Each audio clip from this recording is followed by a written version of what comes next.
All right, for the upcoming event going on for Arma Reforger with the Integrity number 2 server, it is an Insurgency mod, and it's just a whole medley of other mods put on top of one another. When you join the server, they will download themselves. I would recommend giving yourself a good 5 minutes or so for the download to occur, depending on your internet speeds. Most of the mods are very small, but there is one very large one for around 2 gigs. But the game will handle it for you automatically. But what is Insurgency? There's going to be two teams. There's going to be Blue 4, or the good guys, U.S. forces, and there's going to be the Insurgency side, or the bad guys. The Blue 4 will outnumber the Op 4 by 5 to 1. That's the current ratio, but that's subject to change over time. The Blue 4 must find and destroy a specific amount of weapon caches. The Blue 4 has an unlimited amount of time and resources to do it. However, they have a limited amount of tickets for spawning.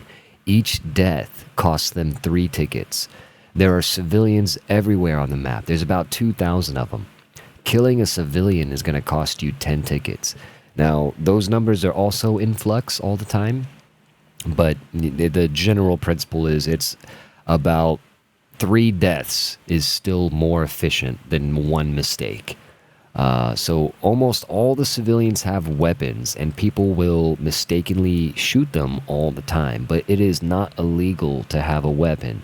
Some of the civilians are actually insurgents, and they'll use their weapons to try to kill you. That is illegal. So you want to wait until you're actually being engaged. Now, once we go to leave the main base, you guys are going to see a little vehicle gate there. We're trying to have a little bit of fun with it. It's not a big deal if it gets destroyed, but we're going to try to keep that thing up, and we're going to try to respect it. We're going to protect it. We're going to pet that gate, because that's a good gate right there. So when you see these vehicle convoys rolling out, we're all going to stop at the gate. We're going to let the gate open up. We're going to pull the convoy through. We're going to let the gate close behind us, and we're going to carry on. Now, once you do spawn in, you're going to be at the main operating base land day. Once you spawn there, this will kind of be the view that you have. You'll have a box on your left, and that's where you can get your clothing. Down here in the middle, you'll have your weapon box, and over here on the right, you'll have your medical box. It may be kind of hard to find these at first because there may be a ton of players standing around here. So I'm going to be asking for a lot of the veterans and whatnot. If you're not standing here directly helping people, try to move away from this area into the garage back here.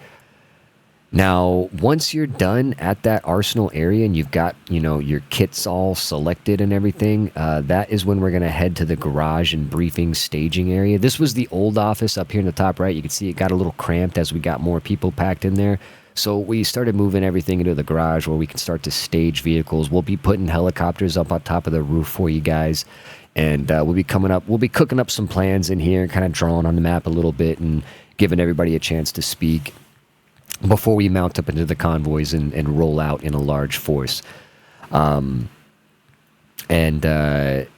you guys notice that there are full supplies over here in the vehicle spawning area, feel free to drop a couple of vehicles inside the garage and whatnot, because it does take time to create the vehicles, and the more often we can do it throughout the course of the match, the more resources we'll end up being able to employ. Even if you make a tank and then it doesn't end up getting used by you, that's totally fine.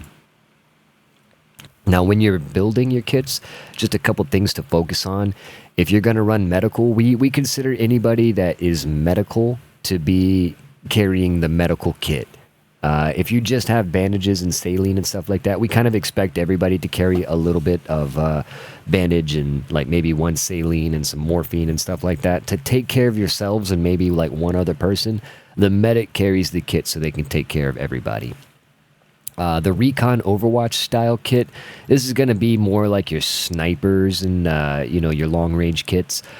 People that like to sit up in the hills and watch and coordinate things would be considered Recon and Overwatch. They're going to bring yellow smokes and white flares. You see that the medical brings red smokes and red flares. If you do bring smokes or flares, just try to bring some red ones, because that just helps indicate that you are a medic. The Recon, they'll bring yellow smokes, but there are no yellow flares, so we just use the white flares for Recon. Same kind of deal with the blue team. They are the lightweight, fast assaulters, but there is no blue smoke, so the blue team just brings purple smokes. And since they are lightweight, fast assaults, there's no blue flares either, so they just typically don't bring flares. If you're going to be a fast guy, you're probably not going to carry a bunch of extra, grenade launchers and stuff like that anyway. Now, if you run a little heavier, I'd say 40 kilograms or heavier, you're probably approaching green territory, where you'll probably have the extra weight to bring a couple of green smokes and some green flares for your grenade launcher. These are our heavyweight supporting fire guys. They are the opposite of blue. The blue guys might carry like 2 or 3 magazines so they can stay fast. The green guys might carry like 9 or 10 magazines so that they have enough for themselves, and they can give 1 or 2 to the blue guys, no problem. That's kind of the way that we work it. The green guys sort of do the security. They are the guardians, and the blue guys are like the breachers. They're the ones that are going to go in through the front door and actually search the building while the green guys run security. When we're moving in convoys and stuff like that, you'll typically see the blue guys out on foot outside of the vehicles, and the green guys will be riding in the gun seats and whatnot, to spare them having to walk real slow. All right, so what does a cache look like? Well, it's just going to be a couple of green boxes stacked into a bit of a square footprint, maybe 5 feet across, and it's covered with a camouflage blanket like so. Here's a banana for scale. If you see one of these, let us know. We want to know where that is. What is the difference between the civilians and the insurgents? Well, on the left there, you can see the civilian holding a rifle at low ready, and he's just kind of standing around and just minding his own business. That's a civilian. And here's another guy. Looks just like him and does not have a rifle or anything like that. This guy's ready to be transported as a prisoner, and that's an insurgent. If this guy had a weapon, he would try to kill you. This guy has a weapon, he's not going to try to kill you. The insurgents will typically shoot at you. We have reports that sometimes the civilians will also shoot at you, but we are pretty sure that those are cases of the civilians returning fire. If you shoot at them, I think sometimes they will shoot back. Now, that's where safety in numbers really comes into play. This guy, this poor fella right here, wandered off on his own, and he was only 30-45 seconds away from the main group, but decided to go search down an alley on his own. And one of these civilians picked up a weapon, shot him, dropped the weapon, and then laid down. And the 30 seconds it took for us to get to this guy, because we heard the shots, and he's dead, so he can't tell us who shot him. In the 30 seconds it took for us to get here, the Op 4 was able to blend in with the local population, and we've got a more difficult puzzle to solve. So try to stay with the group, so that way, if you do get downed, other people see it happen and can at least react to it. Now, how are we going to end up finding these caches? There's a huge map. There's thousands of buildings to search. If we went door by door, it would take us days. So what we do is we try to farm intelligence off of the downed insurgents. So we want to mix it up with the population. We want to get into the towns. We want to get on foot. And we want to basically invite the enemy to engage us so that we can overwhelm them with our superior force and then collect the intelligence from their bodies. All the enemy insurgents have a chance to drop intelligence on their corpse.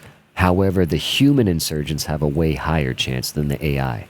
But capturing a live prisoner and transporting them back to the main base for interrogation, this is the best way to get intelligence. So if you're able to capture anyone alive, let us know, because that is going to be a huge mission priority, is getting that guy back to the main base.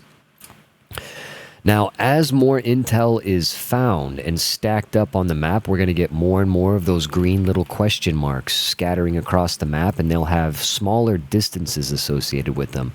And if you draw red circles on top of them, those circles will start to overlap into a specific area that would be, searchable. And you can kind of start to zone in on what part of a town it is in, or which town it is in at all. And then once we are pretty sure it's either in that town or it's in that town, but it can't really be anywhere else, that's when we'll move on to the towns in large forces, and we'll go in there and secure it. And the insurgents are probably going to know that we're coming, and they'll be there ready to defend it. Now, if you do find any intelligence, this is what it looks like.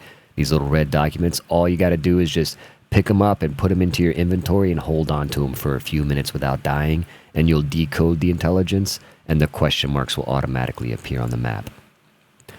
We have a possible enemy combatant on the left side of the town. He's moving very stable. Yeah, he's stable. To your right, Wing, to your right. He's moving in. He's going to be on your left. Now, getting back to the discretion, a lot of players come in here from like Call of Duty or Hell Let Loose and stuff like that where, you know, reaction time is everything, and, you know, just as soon as you're pretty sure you got a threat there, you're like already clicking the trigger before your brain has even processed the image. We gotta get away from that, because that's how we make the mistakes. That's how we end up dropping civilians. Just remember that you can die 3 times before... and actually, you could die 3 times and it's still more efficient than killing 1 civilian. You'd have to die 4 times from hesitation before it actually starts to go the other way. So take a moment to assess the threat. Make sure it's actually a threat. Okay, it's a civilian pointing a rifle and he appears to be shooting, but who is he shooting at? Is he shooting at you? Did he actually hit you, or is he shooting at an insurgent behind you? These are all things that you kind of got to be aware of your surroundings. You got to communicate with other people and just take that moment of hesitation to be 99% sure that you're correct before you end up dropping that guy. Now, if you do end up dropping an insurgent, get up to them as quickly as you can, practically, and, you know, make sure you communicate your movements to the team and bring a buddy with you. But get up there and either search that body, or if he's just knocked unconscious, try to resuscitate them and get them zip cuffed so that we can extract that high value target. Charlie 2-2, we've got a live prisoner down here. If you do end up searching downed insurgents, we just like to strip them naked. Like if you go through their shirt pockets and there was nothing in there, just go ahead and drop their shirt on the ground, and do the same with their pants and their backpacks. That way, if other people come in behind you and they see a bunch of naked bodies laying on the ground, they know that they've already been searched and they don't have to waste their time going through the same pockets. All right, now getting back to the tickets. This is the only way that we can lose, is to run out of tickets. So just really let that sink in when you're making those decisions out there in the battlefield about whether or not to shoot. Be sure before you pull the trigger, because if we've only got 130 tickets left and it costs 10 tickets per civilian, that's just 13 mistakes. And if we've got 50 people out there, not a lot of people get to make mistakes before the game gets restarted. If the game does get restarted, it's not the end of the world. Try not to get too angry at people that are out there making honest mistakes.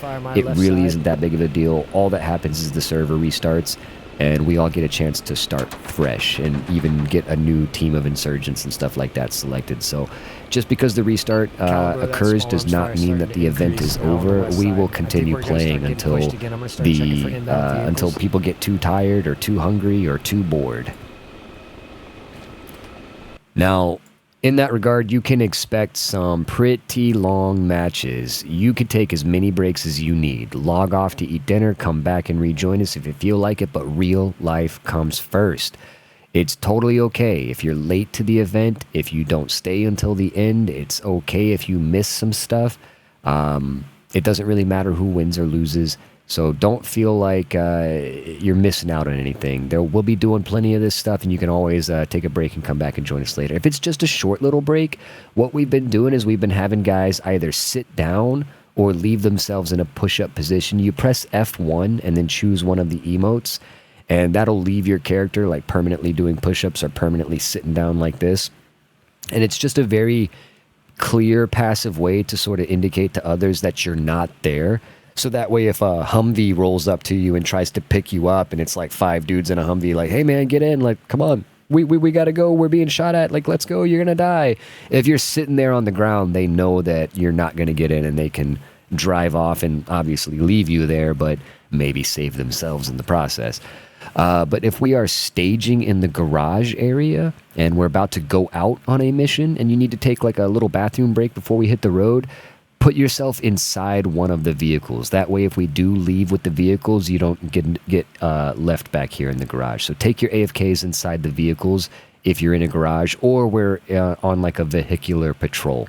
If we're just out like in the open world and we're not in vehicles, that's when you would like sit down or like leave yourself doing push-ups.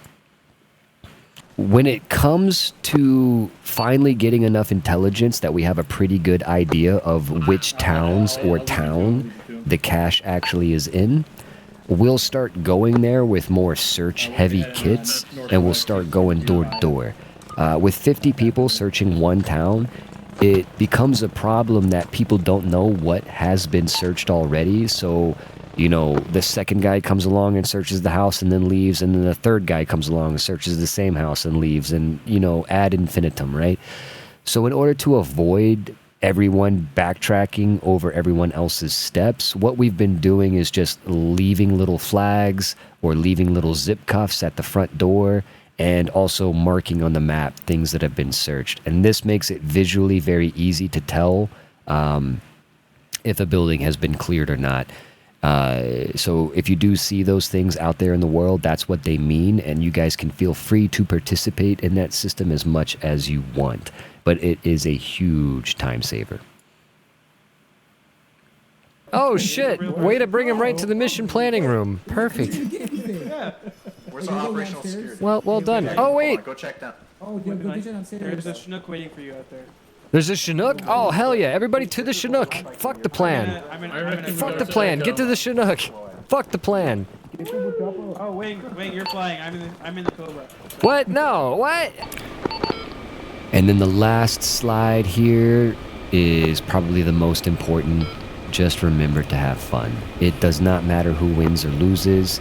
We're just out here making movie moments with each other and just like honestly enjoying the chaos. And you know, just try to enjoy the silly moments and not take the game too seriously. Nobody's keeping track of your stats. Nobody cares about your stats or your kill death ratio or anything like that. It's just for the moments like this that we're really out here for. So remember to have fun. We will be trying to take it seriously. We will be trying to win the game, but we are playing a game and we are very aware of that. So, you know, if we can take the moments to be silly at the main gate or grab a fun little car and drive around while we're waiting for somebody to get back from break, you know, that I think is more important than anything else. And I think it'll save a lot of frustration in terms of winning and losing. And if you guys have feedback or suggestion or tweaks or balancing issues that you're discovering, this whole thing is in flux and the admins are super open to that type of feedback. So make sure you pass that along to us after the event, and you know, if you think some adjustments need to be made, we can all discuss it afterwards, and maybe we'll see that go into the server. One last thing of note is if you do get invited to be an insurgent, that is a one-way ticket. Once you go insurgent, for the rest of that game, you are stuck as an insurgent. It is 100% your call. I will never be mad at you if you want to go and explore it and you ditch me to go shoot me instead of coming with me to help me. That's totally okay by me, but you can't change your mind and come back, unfortunately. And that is because once you go insurgent, you will know where all the caches are, and then if you go back to the American team, it kind of takes the mystery out of it if you've already seen it. So that is a one-way trip. And if you don't want to take the trip, if you want to get rid of that invitational message, you just press F10 to ignore it. I've heard some people be like, oh, I didn't really want to play as the bad guys, but it sounded like you needed me to because, you know, I was being specifically invited to do it. It will send that invitation message to a bunch of people. It's not you as an individual. So just because you don't take it doesn't mean we won't have bad guys. That just means somebody else might take it. So if you do get that message, do not feel obligated. Guys, I can't wait to see you out there. I think it's going to be a whole lot of fun. I think we're going to be able to do this very regularly. I think we're just going to have so many silly moments come out of this. We've got a bunch of streamers that are going to be coming out here and doing it, and a bunch of their viewers. I think we're going to really be able to start filling up the server and seeing some really epic stuff. So this first one, we're going to be just trying to feel it out and let the server stretch its legs. And as we get more experience with this, I think the pace of play and the amount of interesting things we're able to do will increase with time. But can't wait to see you guys out there. Until next time, y'all fly safe, good hunting, and 07. The fuck is this?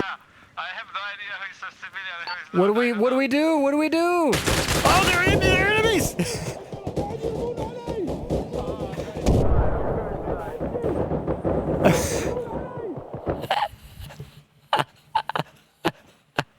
Wow. Oh my god, that was so many, bro. Oh my god, dude.